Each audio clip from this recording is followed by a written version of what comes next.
Salam. Ini punya siapa ini? Sorry. Baik Bapak Ibu, Tuhan Yesus memberkati kita semuanya. Kita bersyukur bahwa malam ini kita kembali boleh ada di dalam rumah penggembalaan Tuhan Yesus Kristus. Saya mengatakan dengan tidak bosan-bosannya menghimbau kepada kita bahwa tidak ada satupun yang boleh merasa aman kecuali dekat dengan Tuhan. Dan biarlah saudara yang merindukan kedekatan dengan Tuhan,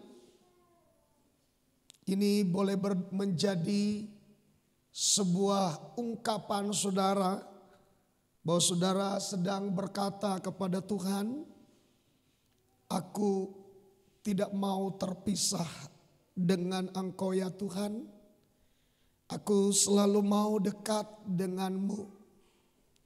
Sebab pemazmur mengatakan bahwa Tuhan adalah tempat perlindunganku. Ya, tidak ada tempat yang aman kecuali di dalam Tuhan. Jadi kalau saudara mendekatkan diri kepada Tuhan lewat ibadah, itulah ungkapan saudara bahwa saudara mau dekat kepada Tuhan dan menjadikan Tuhan itu tempat perlindungan bagi setiap kita.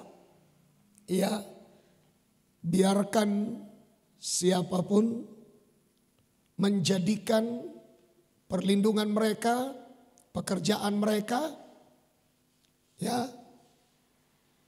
usaha mereka, dan pencarian mereka akan hidup di dunia ini. Tapi saudara, kalau saudara rindu jadikan Tuhan sebagai tempat perlindungan, sebagai tempat yang pasti, maka saya katakan jangan tinggalkan Tuhan. Cari dan kejar terus pribadi Tuhan. Katakan amin. Kita jangan mendekat kepada Tuhan karena kita sedang melayani. Tapi ketika kita tidak sedang melayani, kita tidak datang berbakti kepada Dia. Ya, saya berharap kita memahami apa yang dimaksud oleh Tuhan kepada kita khususnya hari-hari ini. Kita ada di bagian yang kedua dari tema mulanya rohani, akhirnya antikristus. Kita ada di bagian yang kedua malam ini, dan kemarin saya sudah menyampaikan kepada kita bahwa di dalam Daniel pasal yang ke-7 ayat yang pertama kita saudaraku sudah belajar, kita sudah melihat, kita sudah memperhatikan dengan baik bagaimana Daniel mendapatkan penglihatan dan dituliskan demikian rupa, sedemikian kepada kita, karena ini adalah dikhususkan untuk zaman akhir. Maka saudaraku, seandainya kita ini ada di zaman akhir saat ini, maka saya pastikan berarti tulisan ini adalah untuk kita generasi akhir zaman. Saya sudah menyampaikan kepada kita kalau tidak salah 2 minggu yang lalu atau 3 minggu yang lalu, ya mungkin saudara bisa lihat kembali bahwa ada satu kekuatan, yaitu angin dari langit mengguncangkan laut besar. Ya, dan ketika ia mengguncangkan laut yang besar itu, maka muncullah dari dalam laut itu seekor singa. Ya, ada 4 ekor binatang yang keluar dari dalam laut ini, saudara. Dan kita sudah belajar seekor singa, kita sudah lihat itu apa itu singa. Dan minggu kemarin di Kamis yang lewat kita sudah belajar bahwa singa itu memiliki sayap burung Raja Wali.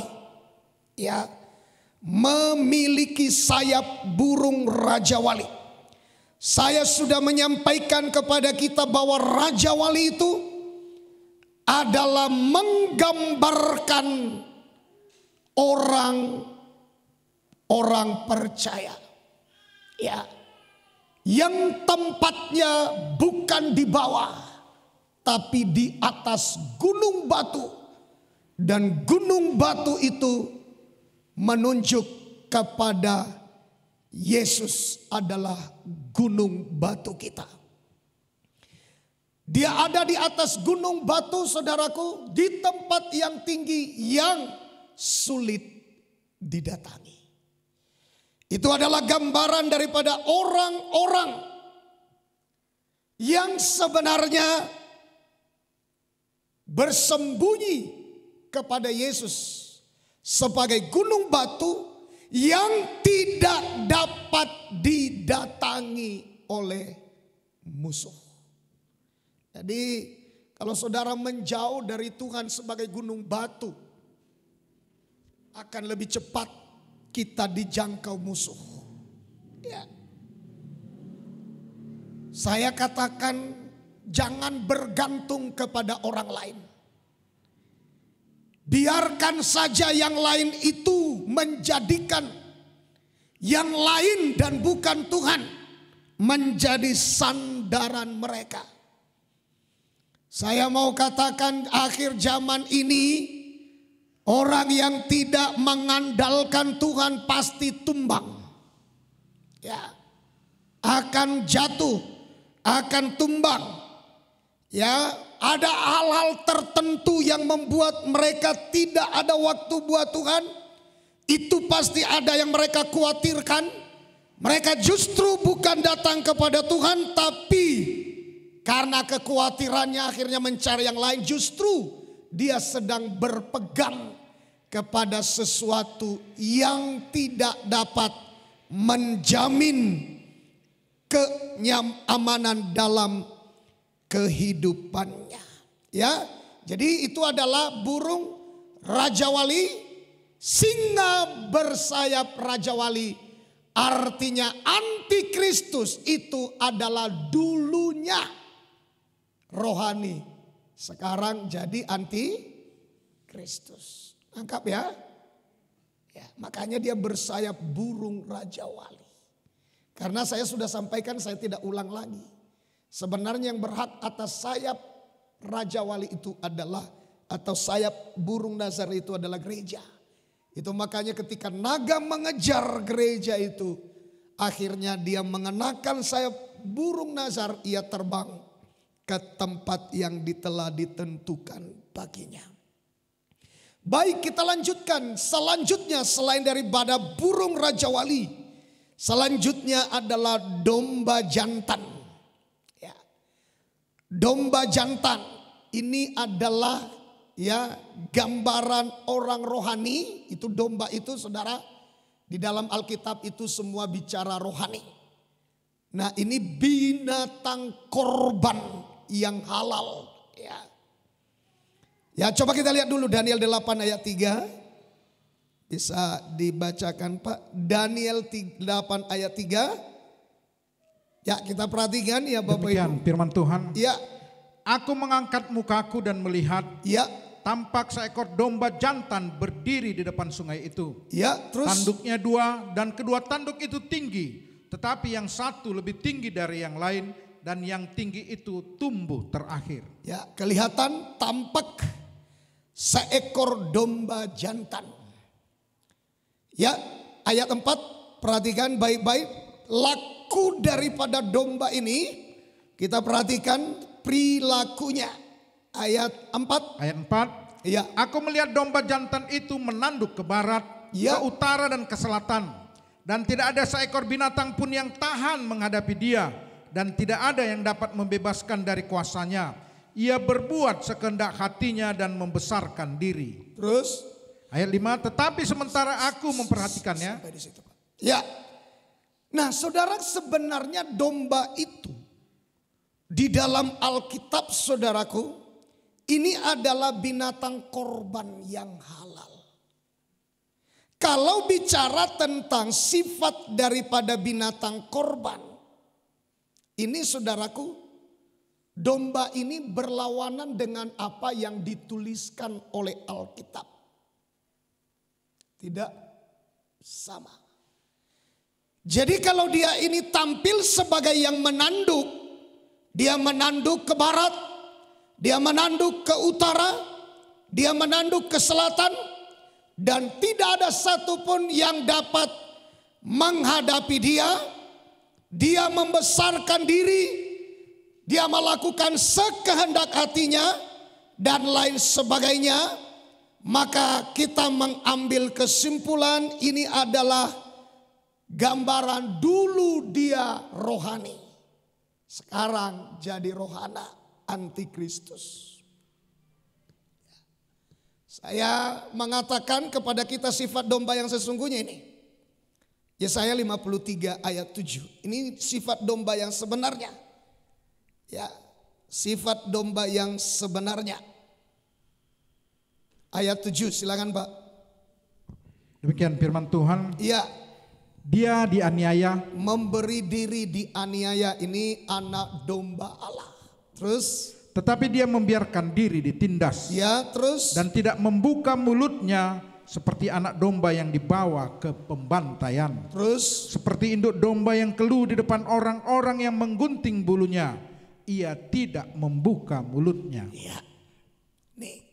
Jadi antikristus itu jelas seperti apa yang dituliskan oleh 1 Yohanes 2 ayat 18 dan 19. Dulu ada di tengah-tengah kita, tapi mereka keluar dari antara kita. Ya, jadi jelas dia domba dulu, ya, atau dia tampil sebagai domba, tapi yang sebenarnya isinya bukan domba yang sesungguhnya. Ya, ini penyamaran. Ya, membuktikan, mengingatkan kepada kita, dulu dia pernah ada di tengah-tengah kita. Bapak Ibu, saya mengingatkan kepada kita bahwa antikristus itu orang dalam. Menurut 1 Yohanes 2 ayat 18 dan 19. Orang dalam. Jadi bukan orang luar. Orang dalam. Orang luar sudah pasti antikris.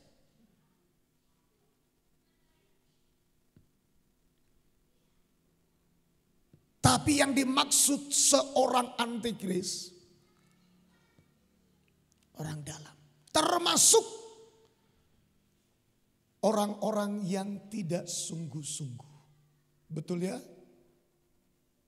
Coba ayat 19 Pak. 1 Yohanes 2 ayat 19. Memang mereka berasal dari antara kita, tetapi mereka tidak sungguh-sungguh termasuk pada kita. Tidak sungguh-sungguh. Nanti jadilah orang Kristen yang sungguh-sungguh.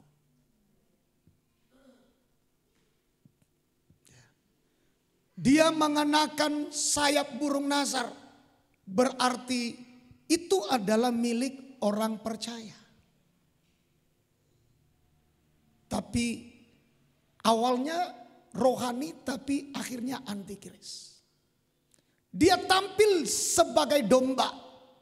Tapi antikris tanduk sana, tanduk sini. Makanya kita biasanya yang nanduk sana, nanduk sini itu kambing.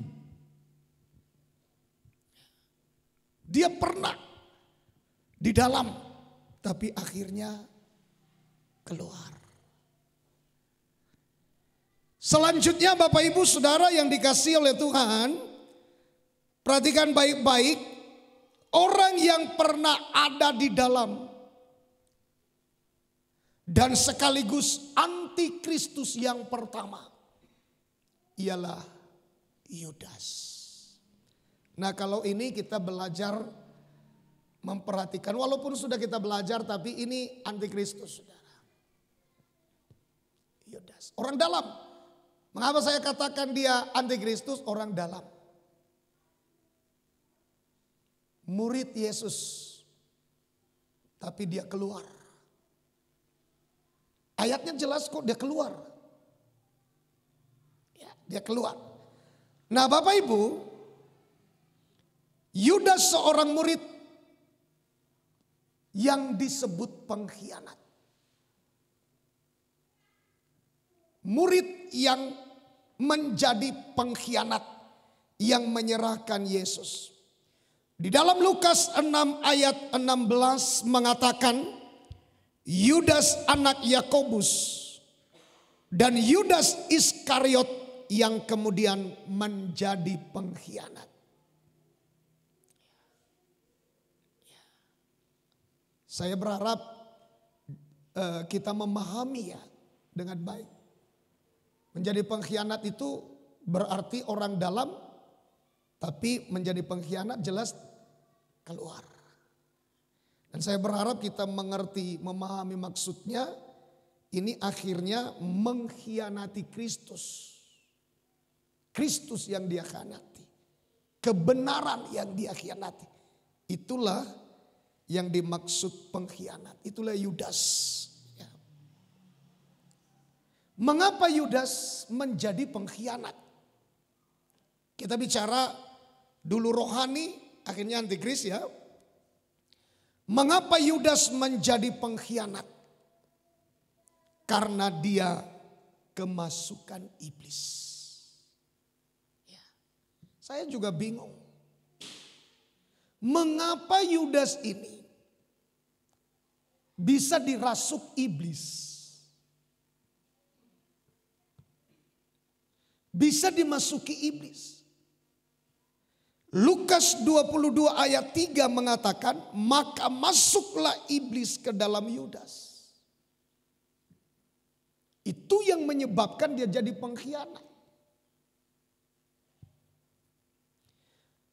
Ya, jelas ya, maka masuklah iblis ke dalam Yudas yang bernama Iskariot, seorang dari ke-12 murid itu. Oleh karena Yudas dimasuki oleh iblis, maka dia jadi pengkhianat. Saudara, siapa yang bisa menyangka Yudas ini berakhir menjadi seorang antikris? Apa yang dituliskan Yohanes 1 Yohanes 2 ayat 18-19 bahwa ini benar-benar digenapi oleh seorang bernama Yudas. Dia orang dalam. Orang dalam. Murid Yesus. Orang kepercayaan. Terpilih di antara banyak manusia. Yudas bukan hanya satu kali terpilih. 2 kali terpilih. Yang lain terpilih 1 kali. Yudas terpilih 2 kali. 1 kali dia terpilih sebagai rasul. Dan panggilan kedua terpilih sebagai bendahara. Orang kepercayaan. Ya, saudara, ini kalau menurut saya yang memilih dia bukan manusia biasa. Yesus. Yesus tidak asal memilih, berdoa semalam-malaman lebih dulu. Ini sudah lewati proses yang tepat dilakukan Yesus. Doa semalam-malaman. Dia pilih murid-muridnya, ikut Yudas di dalamnya. Tapi mengapa Yudas ini Bapak Ibu akhirnya menjadi pengkhianat? Adalah karena dia mengizinkan iblis di dalam pikirannya. Dia mengizinkan iblis merasuk jiwanya. Akhirnya ia jadi pengkhianat. Iblis ini awalnya adalah malaikat kepercayaan di sorga. Kemudian menjadi pengkhianat di sorga. Yang akhirnya namanya menjadi iblis. Maaf Pak ya, saya bacakan biar cepat aja maksud saya. Wahyu 12 ayat 7, maka timbullah peperangan di sorga. Mikael dan malaikat-malaikatnya berperang melawan naga itu. Dan naga itu dibantu oleh malaikat-malaikatnya. Ayat 8, tetapi mereka tidak dapat bertahan. Mereka tidak mendapat tempat lagi di sorga. Ini di kitab Wahyu dituliskan namanya sudah menjadi naga.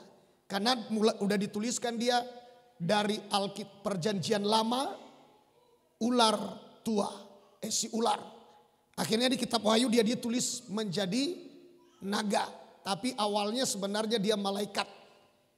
Jadi yang diceritakan ini adalah bicara tentang kejatuhannya waktu dia melakukan pengkhianatan di dalam kerajaan sorga.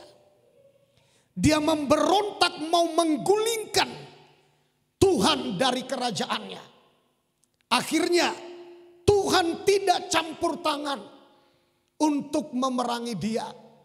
Cukup malaikat kepercayaan Tuhan, Mikael dan malaikat yang lain, memerangi daripada si ular naga ini. Dan akhirnya ia tidak lagi mendapat tempat di sorga. Ia dibuang ke bumi. Apa yang ia kerjakan di bumi? Ayat 9. Dan naga besar itu si ular tua yang disebut iblis atau Satan, yang menyesatkan seluruh dunia. Jadi ketika ia dilemparkan ke bumi, ia menjadi penyesat. Makanya kalau saudara lihat sekarang ini, banyak orang lebih percaya kepada naga. Tahun naga, bulan naga, tanggal naga, dan lain sebagainya. Ya. Ini semua adalah berkaitan dengan dia. Karena memang ia datang ke dalam dunia, tidak memiliki tempat lagi di sorga. Ia menyesatkan seluruh dunia. Karena malaikat yang memuji menyembah tidak ada lagi di sorga, maka Tuhan menciptakan Adam dan Hawa untuk menjadi pemuji dan penyembah Tuhan. Tapi si ular tua itu yang adalah pengkhianat dan penyesat tidak mau tempatnya digantikan oleh Adam dan Hawa. Akhirnya ia mendekati Hawa dan ia menyesatkan pikiran Hawa. Dan ia berhasil menjadikan Adam dan Hawa menjadi pengkhianat kepada Tuhan. Apa artinya pengkhianat? Adam dan Hawa tidak lagi melakukan apa yang diperintahkan Tuhan. Tidak lagi taat kepada Tuhan. Tidak lagi peduli dengan apa yang difirmankan Tuhan. Mereka tabrak itu kebenaran. Mereka tabrak itu aturan. Mereka tabrak itu apa yang sudah difirmankan Tuhan. Dan akhirnya ular naga itu berhasil menjadikan Adam dan Hawa menjadi pengkhianat. Saudaraku, Dan seterusnya, ia juga mendorong Yudas yang ada di dalam murid-murid Yesus untuk menjadi pengkhianat. Sampai pada gereja akhir zaman, gereja perjanjian baru ini, sampai kepada kita, pengkhianat iblis ini terus bekerja mencari orang dalam, bukan orang luar. Orang luar itu sudah pasti itu adalah antikris. Tapi yang ia cari, yang ia buru, yang ia kejar adalah orang dalam. Orang dalam itu adalah orang yang pernah mengecap, orang yang pernah menikmati, orang yang pernah merasakan, orang yang pernah ada di dalam, tapi ia tahu seluk-beluk di dalam. Ia diperalat oleh iblis untuk menjadi kaki tangannya. Saudaraku, sekali lagi, antikris itu adalah orang dalam. Orang yang tidak sungguh-sungguh, tidak sungguh-sungguh menjadi pengikut Kristus. Tidak sungguh-sungguh beribadah. Tidak sungguh-sungguh melayani Tuhan. Tidak sungguh-sungguh dengar-dengaran. Tidak sungguh-sungguh melakukan firman. Dia hanya separuh hati. Tapi dia punya motivasi lain. Selain daripada menjadi seorang penyembah Tuhan. Kita lihat Matius 26 ayat 14. Matius 26 ayat 14. Silakan dibaca, Pak. Ya. Demikian firman Tuhan. Kemudian pergilah seorang dari ke-12 murid itu yang bernama Yudas Iskariot kepada imam. Perhatikan baik-baik Bapak Ibu, jelas sekali. Ini adalah orang dalam. Perhatikan, dia tidak sungguh-sungguh. Pergilah seorang dari ke-12 murid itu. Dia keluar. Kemana dia pergi? Kepada imam-imam kepala. Orang dalam keluar. Anggap ya. Orang dalam keluar. Padahal dia tahu imam-imam kepala itu membenci Yesus. Padahal dia tahu imam-imam kepala itu selalu mencari kesalahan Yesus. Selalu ingin menghakimi, menghukum daripada Yesus. Dia tahu persis. Tapi ia keluar meninggalkan penggembalaan Yesus. Ia tinggalkan Yesus. Kalau ia tinggalkan Yesus berarti ia tinggalkan juru selamat. Kalau ia tinggalkan Yesus berarti ia tinggalkan seluruh ajaran tentang kebenaran. Perihal hidup kekal di dalam kerajaan sorga. Ia lepaskan. Ia beralih menerima ajaran imam-imam yang menentang ajaran Yesus. Haleluya. Jadi orang dalam. Perhatikan baik-baik ya. Orang dalam.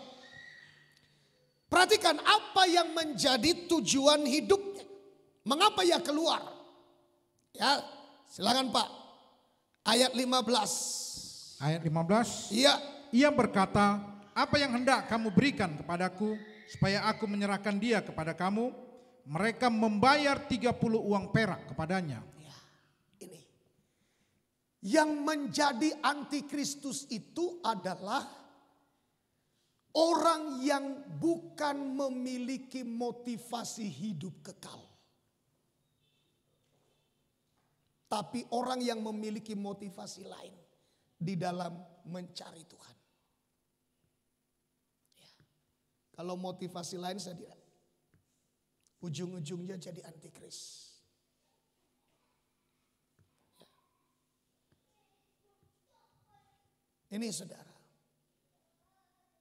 Jadi motivasinya itu bukan mau cari hidup kekal.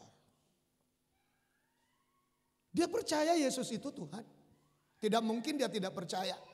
Dia lihat orang mati dibangkitkan. Dia melihat sampai hari ini orang yang sakit kusta nggak bisa disembuhkan Yesus. Dilihatnya dengan matanya. Semua orang mengaku Yesus itu Tuhan. Dia tahu persis. Tapi bukan itu motivasinya. Motivasinya beda. Saudara, saya mau bilang, kalau motivasi kita di dalam mencari Tuhan beda, suatu saat kelak kita akan jadi pengkhianat. Lambat atau cepat. Begitu kita tidak mendapatkan apa yang kita inginkan, maka kita akan meninggalkan Tuhan. Kita menjadi pengkhianat. Ketika Yudas tidak lagi mendapatkan apa yang ia mimpikan dalam kelompok Yesus, ia menjadi pengkhianat. Motivasi. Kalau motivasi kita cari nama, kalau motivasi kita ingin tampil, kalau motivasi kita supaya ingin dikenal, kalau motivasi kita hanya sekedar penampilan, kalau motivasi kita supaya kita dikenal dan supaya kita jadi terkenal, supaya kita punya nama, maka lambat atau cepat kita akan menjadi pengkhianat kepada Tuhan. Ada orang yang motivasinya supaya ia mendapatkan jodoh.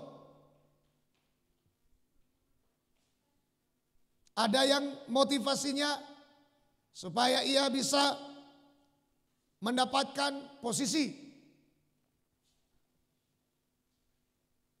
Dan ketika mereka tidak mendapatkan itu semuanya, mereka akan menjadi pengkhianat kepada Tuhan. Ada yang mencari, yang menjadi tujuannya adalah berkat. Tapi ketika mereka tidak mendapatkan itu, mereka menjadi pengkhianat. Coba ia pindah dari Tuhan Yesus. Ini bicara Tuhan ya. Meninggalkan Tuhan. Ia pindah meninggalkan Tuhan Yesus. Pergi ke imam-imam kepala. Dan ia berkata, apa yang engkau berikan kepadaku? Supaya aku menyerahkan dia kepada kamu.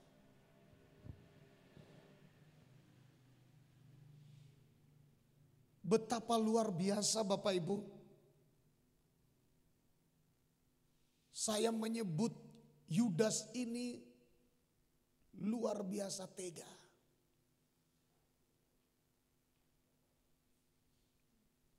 Orang yang memberikan dia kesempatan menjadi rasul, orang yang memberikan dia kesempatan di antara 12 rasul menjadi bendahara. Tapi betapa teganya dia menjadi seorang pengkhianat. Orang dalam. Ngeri Bapak Ibu, ngeri. Ngeri. Bisakah kita mempertahankan iman kita ke depan? Bisakah kita mempertahankan Yesus Kristus sebagai jaminan dalam hidup kita satu-satunya, bukan pangkat, bukan harta, bukan nama besar, bukan pengaruh besar, tapi satu-satunya Tuhan yang menjamin kepastian akan keselamatan kita. Yang menjamin kita aman di tengah badai. Yang menjamin kita dapat menyeberang badai sampai ke pelabuhan. Hanya Yesus yang bisa menjamin. Sudah dibuktikan. ketika ia ada bersama dengan murid-muridnya. Sudah dibuktikan selama ia ada di dunia ini, saudara. Ketika tidak ada harapan di tengah laut, ia hadir di tengah laut untuk menghantar muridnya sampai ke tujuan, menghentikan badai. Ketika ada kematian di Nain, harapan daripada janda itu habis. Seluruh satu kota Nain, mereka dengan terharu menangis, ikut bersama dengan wanita itu mengantarkan anaknya ke kuburan. Tapi bertemu dengan Yesus, kesedihan, kepedihan, hilang harapan, semua bisa dipulihkan ketika mengalami Yesus. Harapan yang pupus, harapan yang terputus, ketika ketemu dengan Yesus bisa dipulihkan. Yesus jawaban, ketika janda di Sarfat habis, udah mau mati. Ketika dia taat melakukan firman, harapannya bangkit. Tidak jadi mati. Tuhan jadi jawaban. Tidak bisa kita jadikan orang lain menjadi pelindung bagi kita. Tidak bisa kita jadikan harapan kita pangkat, jabatan, harta. Tidak bisa. Tidak bisa. Tidak ada keamanan selain daripada hanya Tuhan satu-satunya. Apapun yang ditawarkan dunia, kita tidak boleh tinggalkan Yesus. Katakan amin, saudara. Kita nggak boleh tinggalkan Yesus. Apapun yang ditawarkan oleh dunia ini kepada kita, jaminan keamanan, jaminan kepastian hanya ada di dalam Yesus. Engkau adalah tempat persembunyianku. Kita bisa disembunyikan di dalam Dia. Di dalam Dia kita aman. Gak ada tempat yang aman kecuali di dalam Yesus.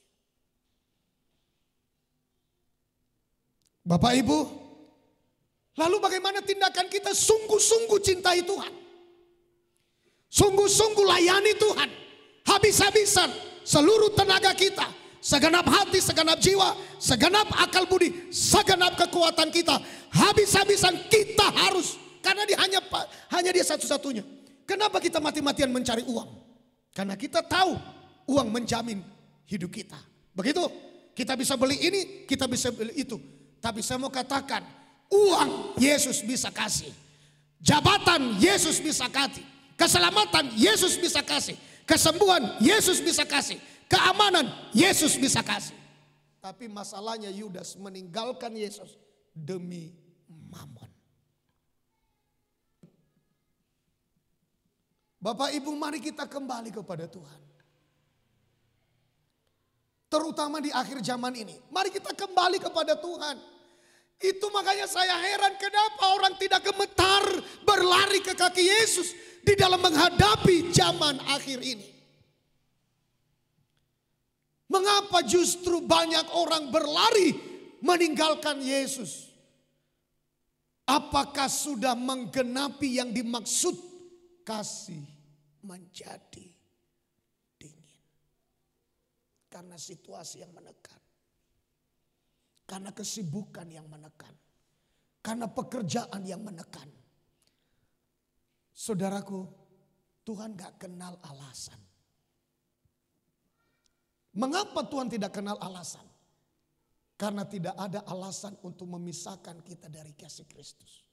Kelaparan, penderitaan, aniaya, ketelanjangan tidak bisa memisahkan kita dari Dia. Apalagi hanya sekedar kesibukan yang sementara. Ibadah ini tidak terlalu lama kok. Sudah lama sekali 2 jam kita beribadah. Apakah gara-gara 2 jam ini kita langsung terpisah dengan Tuhan? Sangat disayangkan sekali. Berapa? Apa yang kau berikan kepadaku? Dunia bisa kasih laki-laki. Dunia bisa kasih perempuan. Apa yang engkau berikan kepadaku? Dunia bisa kasih. Iblis bisa kasih mamon. Dunia, iblis bisa kasih pekerjaan, jabatan, harta.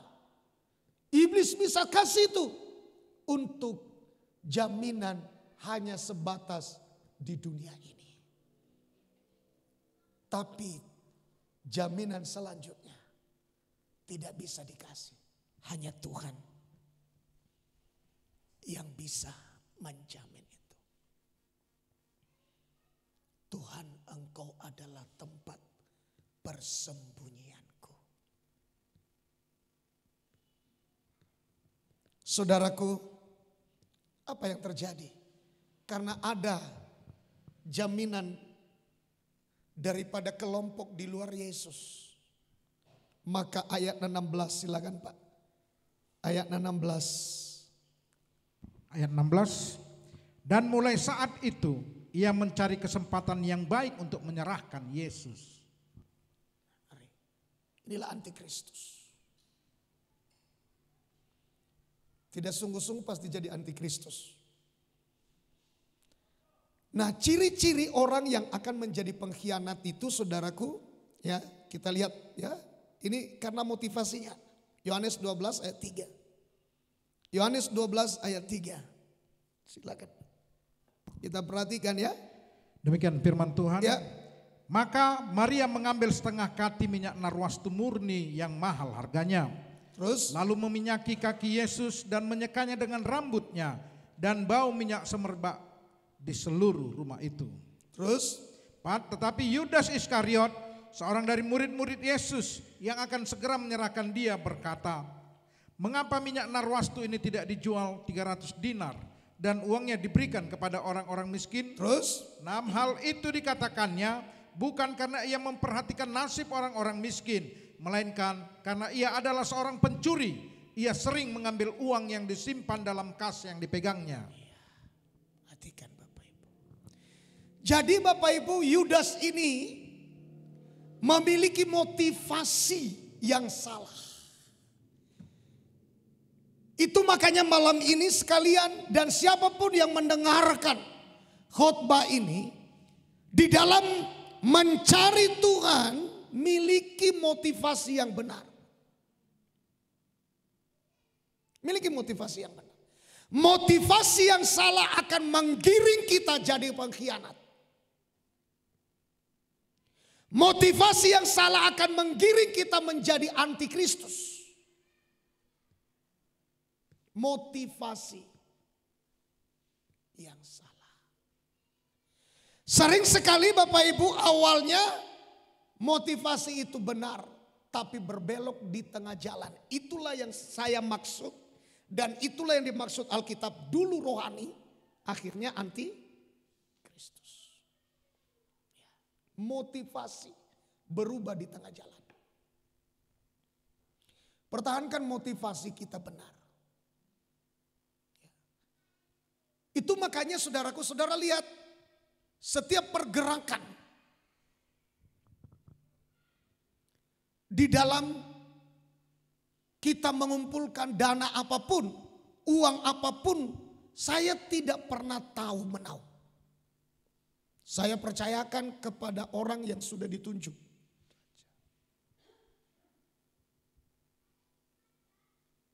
Gak pernah saya campuri, gak pernah aku tanya-tanya juga. Apapun yang bukan hak saya tidak pernah saya campuri. Gak pernah aku ambil. Ku tanya pun tidak.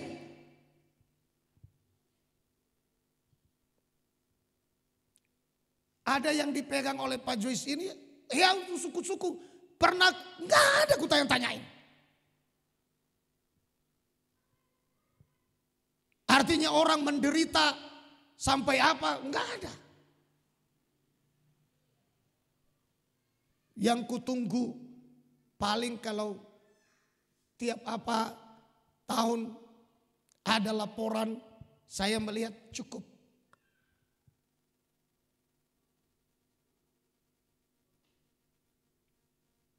Apapun itu. Mau kita Natal, mau apapun, gak pernah aku campuri. Walaupun misalnya ada orang-orang yang dari dulu-dulu, ini pikirannya ini itu, gak pernah aku ambilin itu.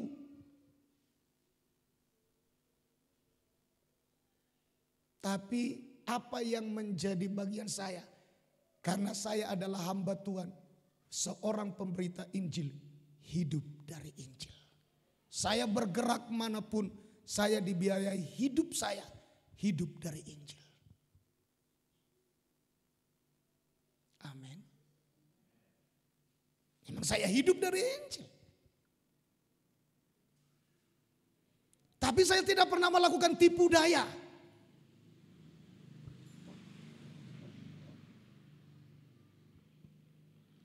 Gak pernah saya iming-iming orang. Saya juga gak pernah menjilat-jilat kepada siapapun. Beda dengan yang saya saudara. Waduh, udah merapat-rapat. Saya enggak.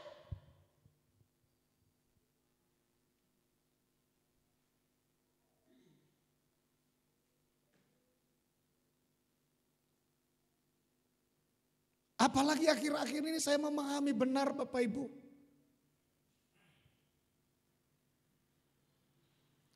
Bahwa mengapa Yudas menjadi antikris.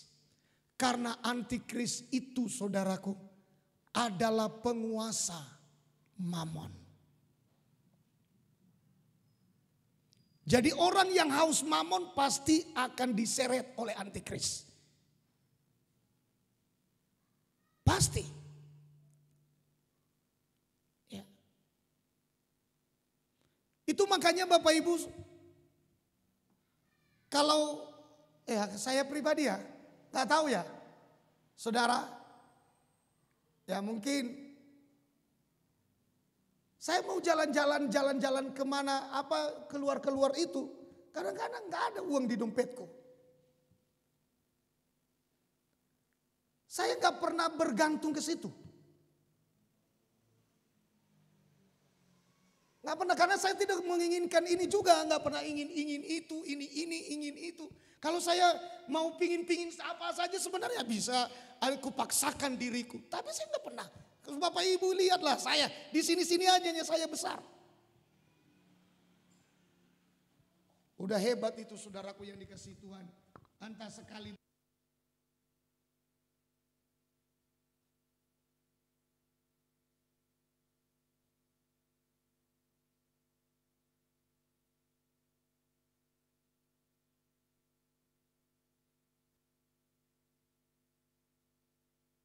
Kasih Tuhan, berkorban buat Tuhan seperti apalah.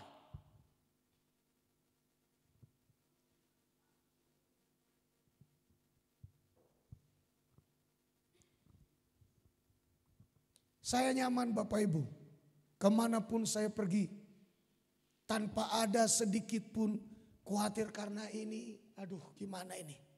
Kenapa? Karena saya tidak pernah ingin itu, ingin ini, ingin itu. Kalau ada apa yang bisa ku beli, ya ku beli. Bisa ku makan, ya ku beli. Kalau tidak mampu, udahlah. Kita berpasrah hidup ini begini.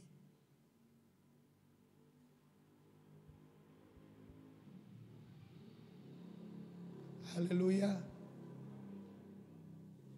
Ayolah.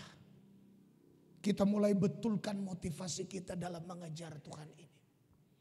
Jangan hidup itu penuh dengan kecurigaan. Jangan. Luruskanlah motivasi kita. Ya, luruskan. Gak usah misalnya seorang hamba Tuhan bicara begini. Waduh, udah penuh pikiran kita dengan yang lain-lain. Gak usah. Lakukan apa yang saudara anggap baik bagi Tuhan. Lakukan apa yang saudara anggap benar di mata Tuhan. Gak usah memiliki pikiran yang aneh-aneh. Saudara anggap itu benar, lakukan. Saudara anggap itu benar, kerjakan. Saudara anggap itu adalah firman Tuhan, lakukan dengan seluruh tenaga saudara. Cintai dia segenap hati, segenap jiwa, segenap akal budi, seluruh kekuatan kita. Lakukan, kerjakan buat Tuhan. Karena ketika kita memiliki motivasi lain, pasti akan jadi seperti Yudas. menjadi antikristus.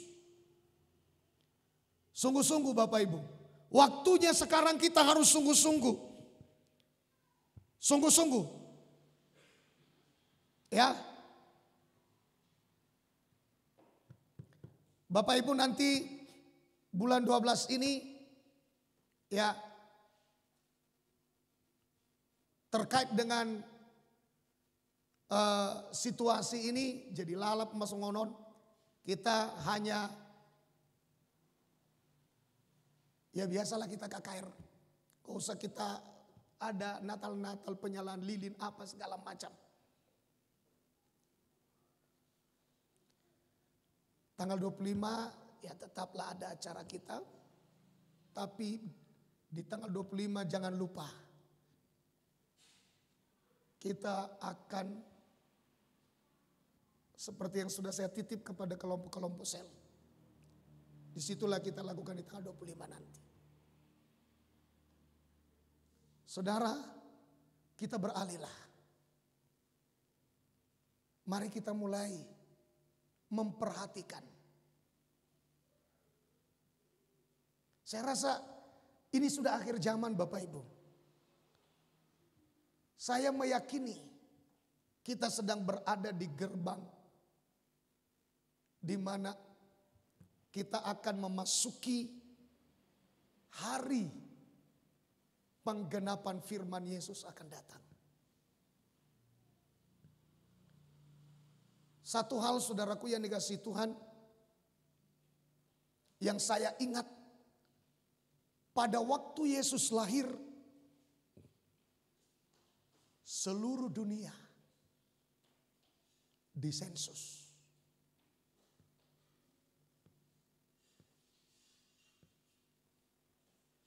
Betul ya?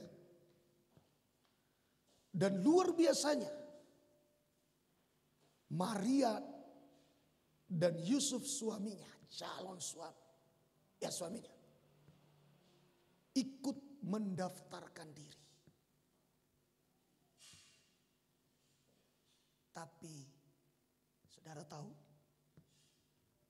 karena bicara akan melahirkan, seluruh dunia masuk sensus, Maria dan Yusuf tidak sempat, keburu melahirkan anak.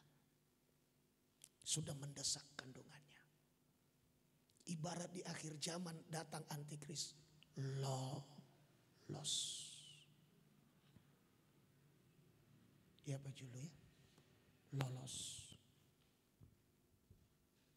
Dan saya yakin menjelang kedatangan Tuhan kali yang kedua akan ada sensus dunia.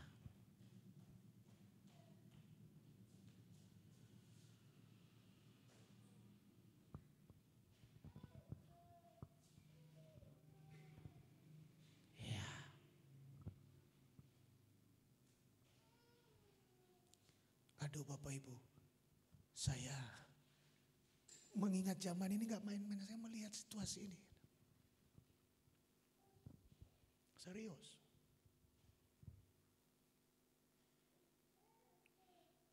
Mari kita sungguh-sungguh Bapak Ibu. Mari kita sungguh-sungguh. Tiap hari ketakutan.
untuk melakukan yang terbaik buat Tuhan. Jangan suam-suam. Mulai sekarang kobarkan rohmu. Kasih Tuhan dengan segenap hatimu, segenap jiwamu, segenap akal budimu.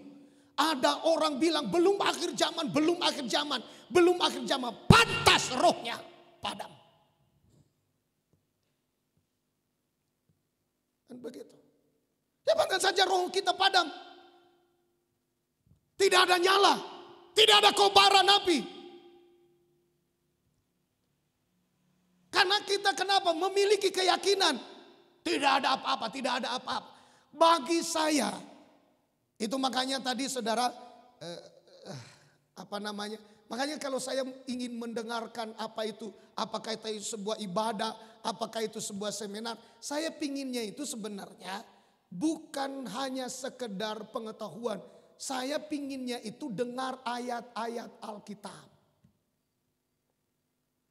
Itu yang harus, apalagi kalau yang mengikutinya adalah hamba-hamba Tuhan yang kebutuhannya itu adalah ayat Alkitab. Bukan hanya sekedar pengetahuan. Kalaupun ada yang di dalam dunia ini harus benar-benar ada ayatnya yang mendukung akan hal itu. Kalau ceramah udah dari dulu kita dengar ceramah. Haleluya.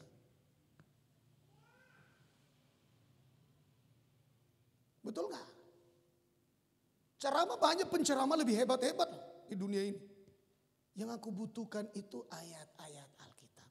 Karena, nah kalau kita ngomong terus, lalu kita pulang, pegangan kita apa? Pegangan kita apa? Kata-kata dia doang. Bukan ayat Alkitab. Yang pinginnya itu pulang kita ada yang kita pegang. Pegang apa yang ada padamu, kata Tuhan Yesus. Apa itu? Bukan kata orang, kata firman. Haleluya. Makanya perhatikan orang ngomong terus dari awal, berjam-jam. Tapi ayat Alkitab gak dibaca. Nah saya bingung kayak begitu, saya bingung.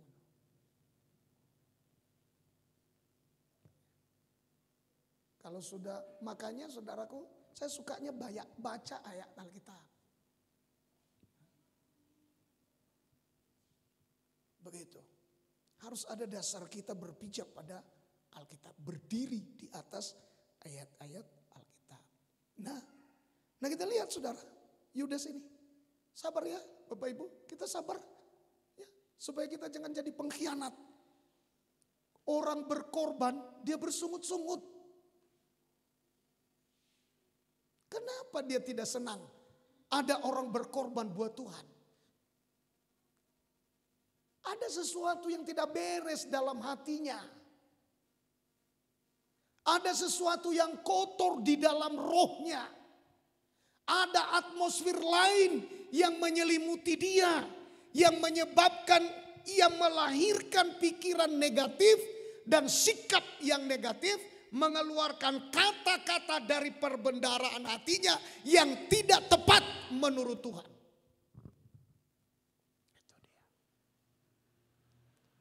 Ia menyalahkan perempuan itu. Sementara Yesus mengatakan ia sedang menyiapkan hari kematianku. Seharusnya Yudas bilang, Tuhan engkau mau mati, jangan. Tapi Yudas gak peduli itu. Dia protes habis-habisan. Apa yang dikatakan oleh apa yang dilakukan oleh wanita itu. Adakah orang seperti Yudas ini? Banyak sekali di dalam pelayanan. Adakah orang seperti Yudas ini? Banyak sekali di dalam gereja. Hanya sekian persen saja yang memiliki pemikiran positif melakukan kepada Tuhan seperti perempuan ini. Ini saudaraku dia dapat ini, saudara tahu. Bisa jadi 1 tahun gajinya. Bisa jadi. Ia kumpul-kumpul. Hanya dalam 1 kali pecahkan buli-buli itu. Habis semua. Tapi Yudas keberatan. Tenaga orang yang melakukan harta, orang yang melakukan Yudas yang keberatan. Ada yang salah dalam kekristenannya. Ada yang salah dalam pengikutannya akan Tuhan. Ada yang salah dalam pelayanannya kepada Tuhan. Ada yang salah dalam sikapnya kepada Tuhan di dalam mengiring Tuhan. Ini yang perlu kita betulkan supaya kita jangan jadi pengkhianat di dalam pengikutan kita kepada Tuhan. Katakan amin. Haleluya. Kita luruskan sikap kita. Ya. Kalau lurus hati kita Bapak Ibu, ya, kita tidak bisa dianggap, kita bisa tidak dianggap, tapi kita tetap memberikan hati. Itu yang hatinya lurus. Dan kalaupun seperti itu, Tuhan sendiri yang akan bergerak. Bukankah Daud itu langsung diangkat oleh Tuhan? Sekalipun Saul mengejar-ngejar dia. Betul apa benar? Ya kan? Tapi hati Daud tetap tulus. Kerasukan si Saul dipanggil Daud. Tulus dia main kecapi. Dia tahu itu memusuhi dia si Saul itu. Sampai dia akhirnya mendekati Yonatan. Apa salahku? Sudah 2 kali ayahmu menancapkan aku di dinding dengan tombaknya. Apa salahku? Makanya Yonatan tahu ini Daud orang benar. Enggak bersalah. Ini ayahku yang salah. Makanya dia tidak berpihak kepada ayahnya. Dia berpihak kepada Daud orang yang benar. Haleluya. Tuhan tidak berpihak. Sekalipun kita mau mempengaruhi semua manusia. Tuhan tidak berpihak kepada kita. Tuhan hanya berpihak kepada orang yang melakukan perintah Tuhan. Yang melakukan firman Tuhan. Haleluya. Katakan amin Bapak Ibu. Nah ini saudara, kayaknya ini siapa ini kayak jadi pahlawan ini. Si Yudas ini. Itu lebih bagus dibagi-bagikan kepada orang membagi-bagikan menolong orang miskin itu baik. Tapi sikap hatinya yang tidak baik. Sebab dia tidak betul dia melakukan untuk orang-orang miskin. Haleluya. Bisa dikatakan amin? Iya. Haleluya. Jadi Bapak Ibu mari saya menghimbau kita ya. Kalau selama ini seperti sikap itu kita berubah. Ya, berubah. Miliki pikiran yang positif kepada Tuhan. Buah motivasi yang salah menjadi pengkhianat. Kita lihat Markus 14. Sedikit lagi saudaraku. Ya. Markus 14 ayat 43. Silakan Pak. Firman Tuhan. Waktu Yesus masih berbicara, muncullah Yudas salah seorang dari ke-12 murid itu. Dan bersama-sama dia serombongan orang yang membawa pedang dan pentung. Disuruh oleh imam-imam kepala, ahli-ahli Taurat dan tua-tua. 4. Orang yang menyerahkan dia telah memberitahukan tanda ini kepada mereka. Orang yang akan kucium, itulah dia. Tangkaplah dia dan bawalah dia dengan selamat. Jam sekali Bapak Ibu. Perhatikan kata-kata orang yang akan kucium, itulah dia. Baru tangkaplah dia, bawalah dia. Ngeri ayat. Gurunya, Tuhannya yang memberikan dia kesempatan dengan berbagai kepercayaan menjadi rasul dan menjadi bendahara dalam pelayanan Tuhan Yesus. Sekali lagi Bapak Ibu, mari kita miliki motivasi yang benar dalam melayani Tuhan. Kalau tidak, kita akan jadi pengkhianat dan kita akan jual Yesus dengan apa yang menjadi keinginan-keinginan kita. Seperti Yudas ini. Mengerikan ini. Saya baca-baca tadi ini sampai sore. Saya baca-baca, saya renung-renungkan. Saya sampai saudara bilang, Tuhan tolong. Supaya kami ini jangan jadi pengkhianat. Bayangkan yang ia bawa, ia sekarang menjadi pemimpin rombongan. Orang-orang yang bawa pedang, orang-orang yang bawa pentung, berbagai senjata lain.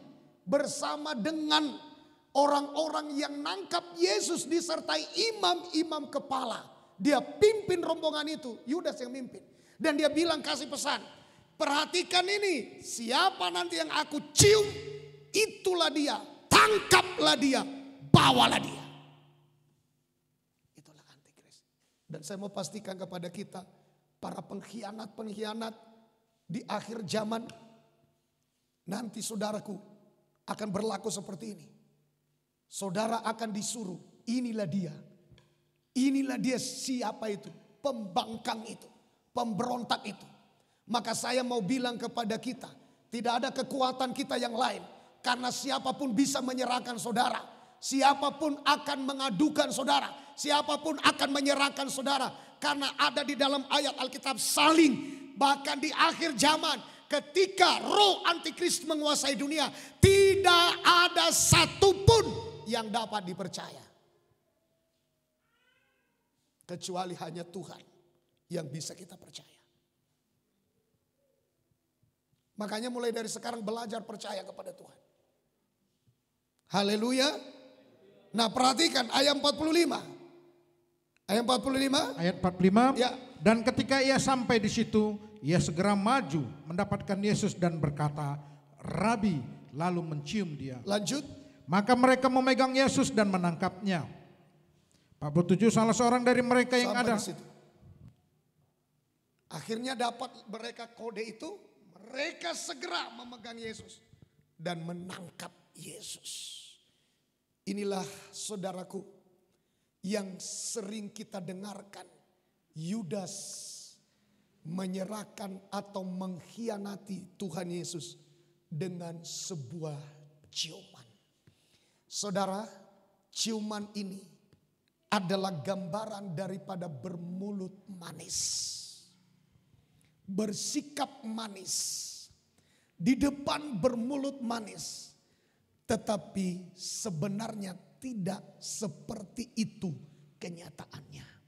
Saya mau katakan kepada kita bahwa sekali kita terseret dengan motivasi seperti Yudas ini, maka lambat atau cepat kita akan menjadi pengkhianat di dalam kerajaan sorga, ya, di dalam perkara-perkara rohani, ya.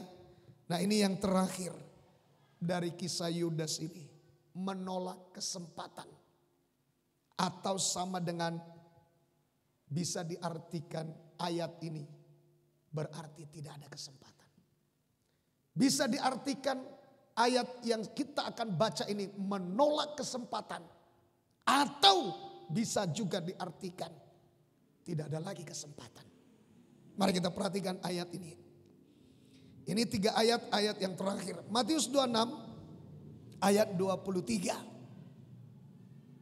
Ayat 23. Ya, silakan Pak. Demikian firman Tuhan. Ya. Ia menjawab, dia yang bersama-sama dengan aku mencelupkan tangannya ke dalam pinggan itu. Dialah yang akan menyerahkan aku. Ya. Saya mau tanya, Tuhan Yesus tahu siapa yang akan mengkhianati dia? Tuhan Yesus tahu ya? Dia yang bersama-sama dengan aku. Dialah yang akan menyerahkan aku.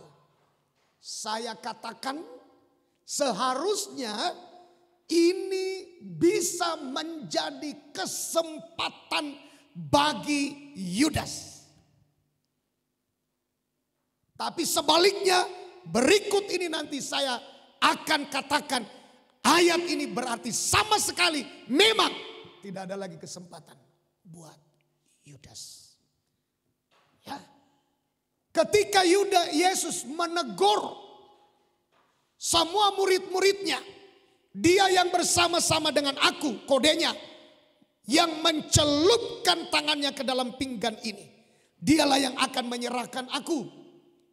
Ya, ayat 25. Mari kita perhatikan ayat 25. Ayat 25. Ya. Yudas yang hendak menyerahkan dia itu menjawab, katanya, bukan aku ya Rabi. Kata Yesus kepadanya, engkau telah mengatakannya. Saya katakan yang pertama ayat ini seharusnya adalah kesempatan buat Yudas bertobat. Mengapa? Karena Yesus langsung menebak Yudas akan menyerahkan dia. Tapi Yudas, apa jawabannya? Bukan aku ya Rabi. Ini yang namanya menolak kesempatan. Menolak apa? Dosa kita ditunjuk oleh firman Tuhan. Tadi Yesus kan tidak membilang orangnya kan, betul ya? Berarti dia berfirman. Ini firman. Tuhan Yesus ya menunjuk dosa kita, firman Tuhan menunjuk dosa kita.